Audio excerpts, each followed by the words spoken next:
Hi there everyone, welcome to Micstand. I am joined once again by Jacqui Onions. Hi. Hello. Hello. And we're going to talk about a couple of films that we've seen recently. T2 Trainspotting. Yeah. But we're going to start with the Lego Batman movie, which we saw, 2 days ago now? As a double bill, that's quite a day. It was interesting, seeing both of them both at the same time. Yeah. Yeah, they were quite contrasting. Yes, very contrasting. It's fair to say that there was a bit of a difference between the two. So we're going to go into the Lego Batman movie, which was the first one that we saw that day. It's fair to say we were a bit excited about this one. Yeah, this is one of my top most anticipated films of the year. Yes, and it's only February. And it's only February, so That's I was impressive. quite lucky that one came out. Well, no, there's a few that I know are coming out this year. And one of them Star Wars, and that's not till December. Yeah. So they're kind of spread out, but this is the first. Yeah, it's a while away. It is a while away.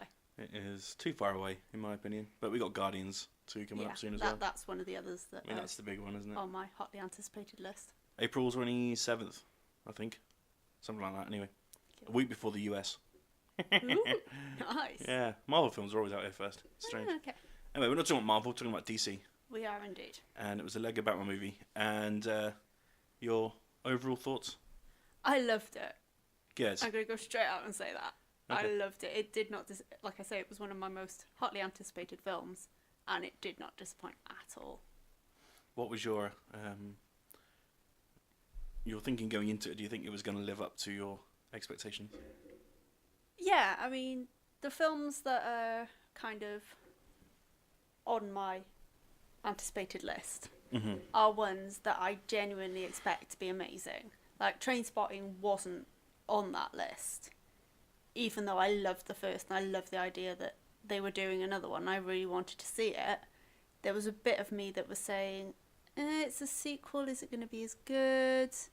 So it wasn't on my list of, I'm so excited about these films, and Batman was. So what was your favourite parts of the film? My favourite, that's really difficult to answer because it was relentless. It was funny all the way through. There were no kind of lulls in the plot. It was pacey all the way through.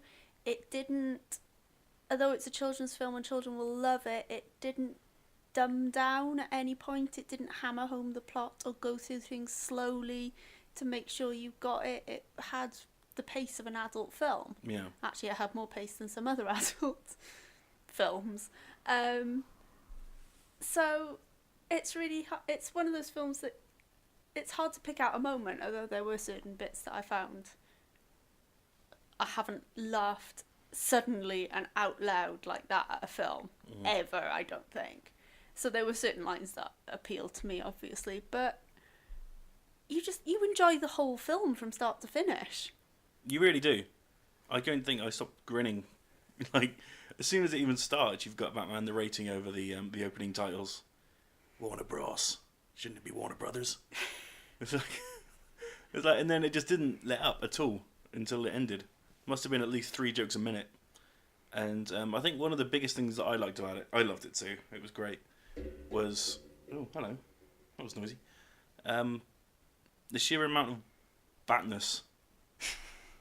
I mean, if you're a fan of Batman, this is it's probably the best Batman movie ever for sheer Batman-ness.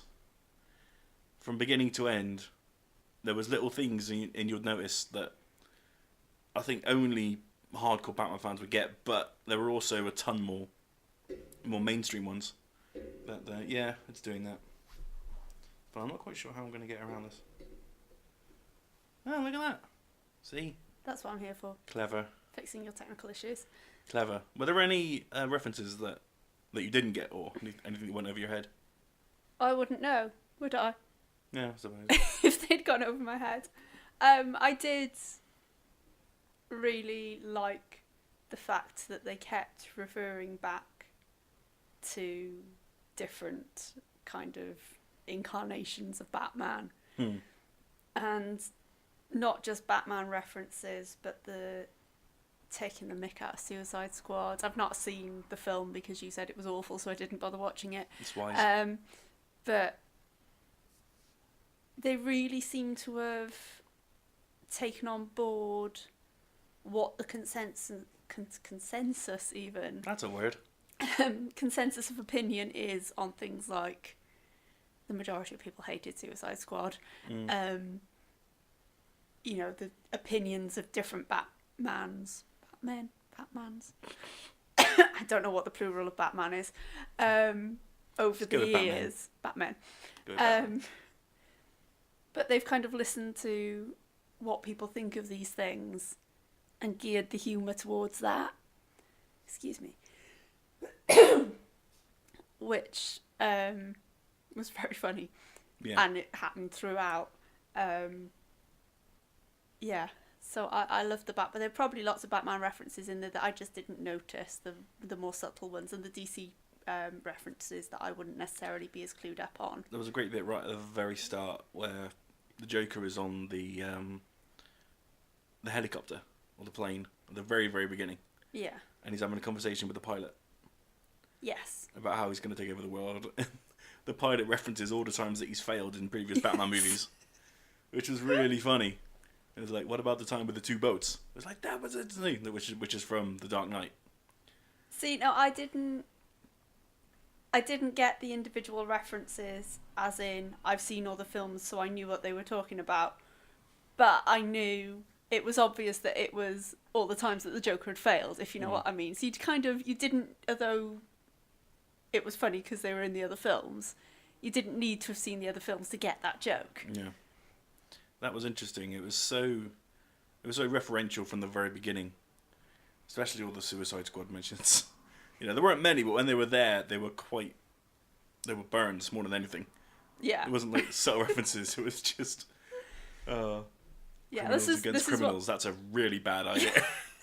This is what I mean, that they've listened to the public hated Suicide Squad, so they've taken that on board and used it.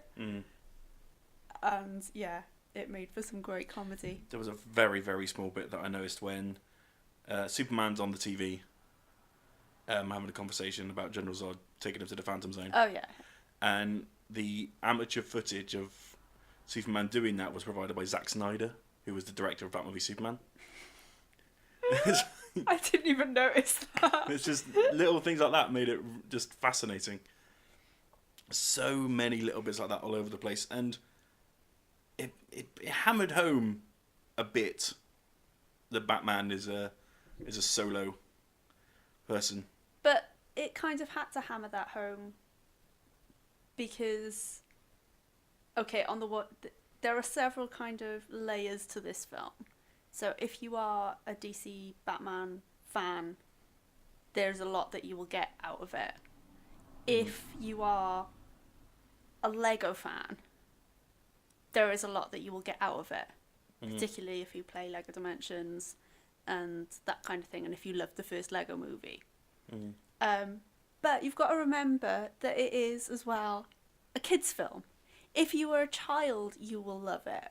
And they kind of had to hammer home the Batman works alone. Because that was the point, that was the kids... Is that your Batman impression? No. I don't do Batman. No. No. I've just got a really, froggy throat at the moment. See.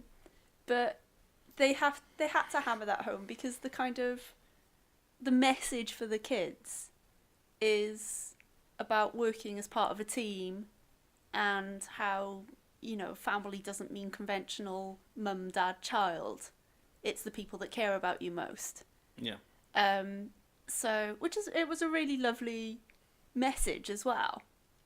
But that the kind of, as well as the Batman works alone thing, taking the mick out of the moodier, current Ben Affleck kind of Batman, it also was part of the message that the film was trying to put across for kids. So I think that's why it was hammered home rather than just kind of making the joke. Yeah, there was a lot of it. I think there wasn't really any connection to the first Lego movie. There wasn't, but other than it is Lego Batman, and Lego Batman is in the first. It was very much a standalone. It was, but it's that same kind of humour. I think if you enjoyed the first Lego movie, Mm. And it was that same kind of... Because the Lego movie is all about kind of, you know, playing an imagination and mixing things up. Yeah. And this film does that as well. It's not just DC characters in it. It's not just Batman. No, it is not. So it's keeping that kind of childhood imagination thing that the first Lego movie did so well, and that Lego Dimensions does as well. So I think if you're kind of into that whole world, particularly if you're a little bit of a geek, there's going to be What are you looking at me for? Because I'm talking to you. Oh. What do you mean all the Lego that I have right in front of me right now? Yeah. There's a fair bit over there. There is a lot of Lego in this room. But if you're into that kind of whole world, because Lego Dimensions does it so well, where you can just play as any character in any world and mix it all up. And this film does that as well. And so it's got that kind of Lego stamp on it. It really does. I mean, there was the Phantom Zone where all like the worst enemies are kept above Earth, and the sheer amount of different people they had in there was unbelievable. If I can remember as many as I possibly can, there was Godzilla. Yeah. King Kong. Yeah. Gremlins. Yes. Sauron from Lord of the Rings, the big eye. Yes. And of course the British robots. British robots. I wasn't going to say that because it would spoil the gag for anybody who hasn't seen the film yet. They're in the trailer, so I think it's out there. Yes, as a Doctor Who fan, I very much appreciated the British robots. Yeah, that I did find that reference very funny. It's nice that it's part of the Lego culture now. Especially with Doctor Who being in Lego Dimensions. They look a bit different in the game, but it's alright. Well, yeah, but it was the way they referred to them as well. The fact that it was an American movie and the fact that they called them British robots did make me laugh quite hard. Yeah, it was very, very clever. So it's not just things for the DC fans to notice. If you're a Whovian, if you're all sorts of things. Another one that you forgot was Voldemort was in there. Oh yeah, of course he was. So there were references for Harry Potter fans as well. Yeah, of course there was. How did I forget Voldy? Sorry, man. He's right there looking at me. He is. He's sitting there looking at us. That's what reminded me that he was in there. He was, yeah. And I was trying to think of like those geek references because it wasn't all about being not just DC being a comic book fan. It was, pretty much any fandom you can think of. Got some kind of little nod to them if they had a bad guy. Yeah, and it was a nice little connection because Voldemort obviously was played by Ralph Fiennes. Yes. Who played Alfred, the butler. So that was just a nice little thing I noticed. But both so lots of in-jokes. Wonderfully done as well. Yeah, Voldemort and the Daleks together. That's cool. I'm happy with that. It was just a real, like you say, though it didn't reference, it's not a sequel in any way, shape or form to the Lego movie. It really does have that feel of you can throw all these things in together. The fact that all these characters from the Lego universe, all the bad guys ended up in the same place, sort of thing, from various... Lego Dimensions. Yeah. The movie, essentially. Well, kind of just reinforcing that thing that Lego Dimensions does, that the first Lego movie does, that this is a big universe. Mm-hmm. And it is a Lego universe. I mean, Batman is still a master builder this. He didn't do enough master building for my take. There's one little minor thing was the lack of Lego-ness in the whole thing. There was very little building going on, whereas there was a lot of it in the Lego movie. There was a lot of it in the Lego movie, but this had to be... It had to be so many things. It had to be a DC film. It had to be a Lego film. It had to be a children's film. And I think it did them all well. It couldn't do... If it did too much of any one thing, then it would have failed somewhere else. And I think it got the balance. And actually not... It's quite a lot of balls in the air, actually, isn't it, when you yeah, think about it? just having that reminder that he is a master builder, and him, saying, "Right, everyone throw me bricks," and then building the vehicle with only one seat when there were like 5 of them in it. Yeah, there was a Jerry Maguire reference. There were a couple of Jerry Maguire references. I don't understand where that came from. I know I love that as well because I love that movie. Yeah, it was subtle subtext about how the whole world finds that scene like the most romantic thing ever, whereas Batman just laughs his ass off at it. But there was also the thing about the fact that people think that Batman is going to be like uber popular and have loads of friends and big wild parties, and he actually spends his time on his own watching rom-coms, because there was a whole list of them, wasn't there, at one point? Robin going, "Oh, we have that on DVD." Oh, I don't like lobster. That's not Batman can eat so much lobster. Anyway. Yeah. I just think it looks fun in Lego. Yeah, I suppose. The whole film looked fantastic. It was just a feast of colour and brightness, considering how dark and moody most DC films are. This one was the complete opposite, and it was very bright and loud pretty much all the way through. Yeah, all the moodiness was done in Batman's character. It looked like a Lego film. Yeah. Yeah, I think Lego Batman is my favourite version of Batman, to be honest, at the moment. I love Lego Batman. He's just hilarious. He's such a caricature of every Batman ever. And it's done so brilliantly. And the character never lets up. It's not like it's a joke that was funny for a few minutes in whatever. It really stood up as a film. Yeah. The character held up all the way through. I'm so glad he got his own film, because he really was a standout of the first of the Lego movie. He was... that film is phenomenal. You know how much I love it. Yes. I love it a lot. To death, in fact. And Lego Batman was the best bit of it, so I'm glad that it resonated enough with the creators that he finally actually got his own film. And he'll probably end up getting a sequel.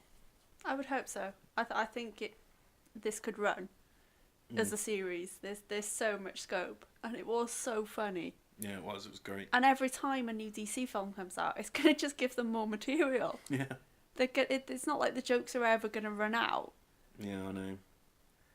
Because DC films take themselves way too seriously. That's what bogged down Suicide Squad, and that's what made it so poor, was the fact that it didn't enjoy itself as much as it should have with these really interesting characters. And how it was so bland and so dull, which is amazing considering the pedigree of characters that they decided to use. There was a great... You're making yourself laugh. This still makes me laugh when I think about it. It's very, very early on, but there's a scene with Killer Croc.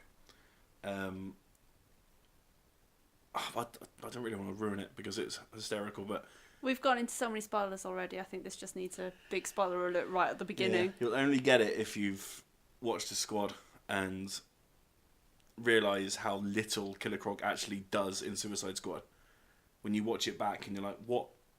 Why? This is one of the biggest things I have. When I went with my friend Ian, and even at like 2 o'clock in the morning, we were like, what the hell did half of them even do?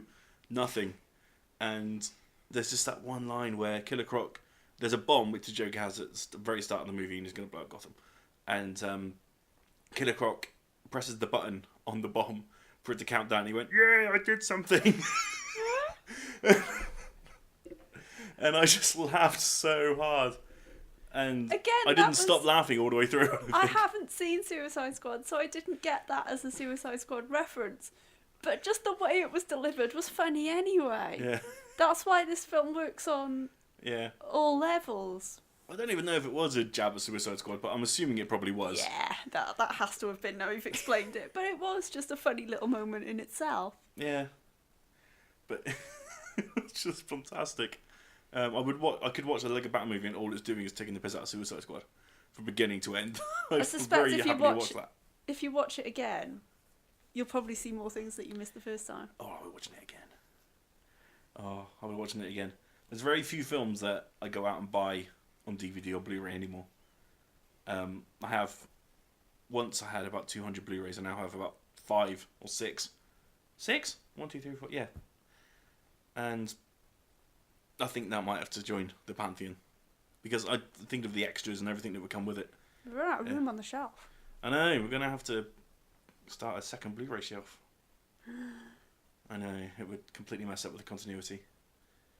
But, yeah, it'll go in nicely between Lego Movie and Star Wars.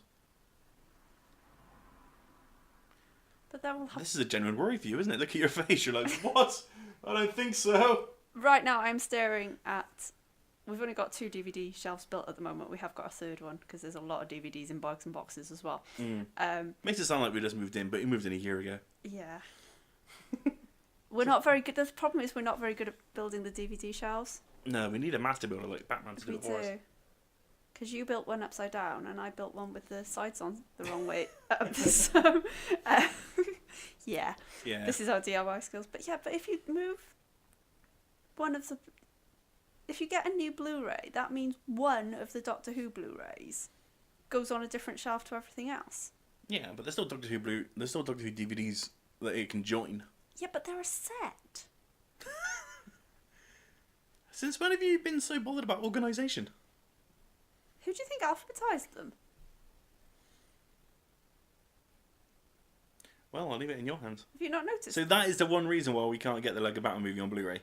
Is because it will mess with the feng shui of the 2 DVD racks that we have. I suppose... I'll figure it out. Okay. Well, if you say so. Don't like it when they're not alphabetical order. Yeah, I know.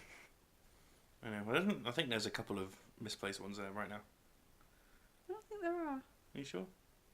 Yeah, because they're split into... there's the Blu-rays first. Then there's Doctor Who DVDs because they go with the Doctor Who Blu-rays. Then there's our Simon Pegg collection. Yeah. Then there's our James Spader collection. And then it goes into everything else. Yeah. And they're alphabetised within sections as well. Wow. That could be what's throwing me off. That it's only alphabetised in certain areas. Yeah. Oh, actually, I think the... I can't remember how we arranged the... there is some kind of pattern to the Simon Pegg ones.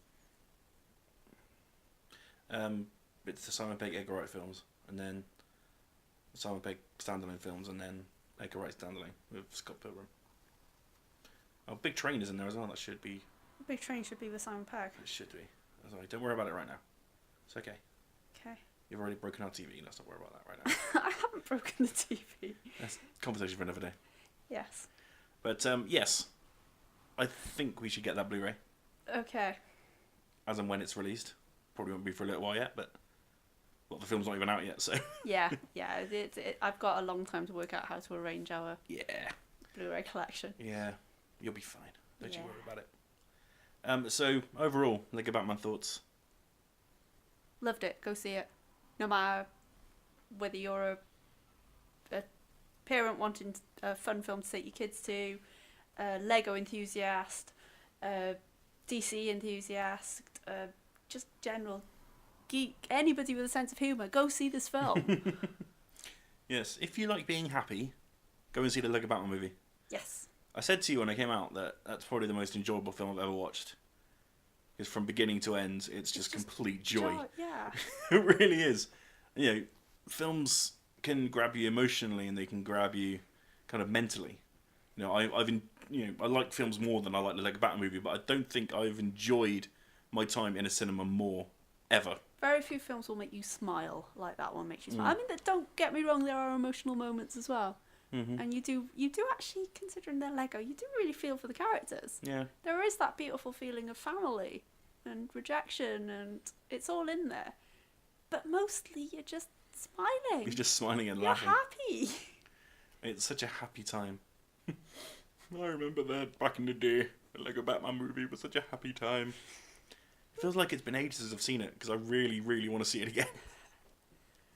Well, we were looking for something to double bill with. With Logan. With Logan, that was... Yeah. Man, Logan looks even more depressing than Trainspotting did. Trainspotting wasn't actually that depressing, was it? Logan's going to be awesome, though. That's going to be great. It is. Yeah. I think the Lego Batman movie needs a second viewing, purely for how many references and things it can probably throw in that we missed. Yes. Yeah, definitely. Good old Lego Batman. Oh, Robin. Robin Was awesome. Robin was really great. Rip. Hello, secret camera. I might have to get that on a t-shirt someday. I really, really loved Robin. He was great. I think he was my favourite part of the film, actually.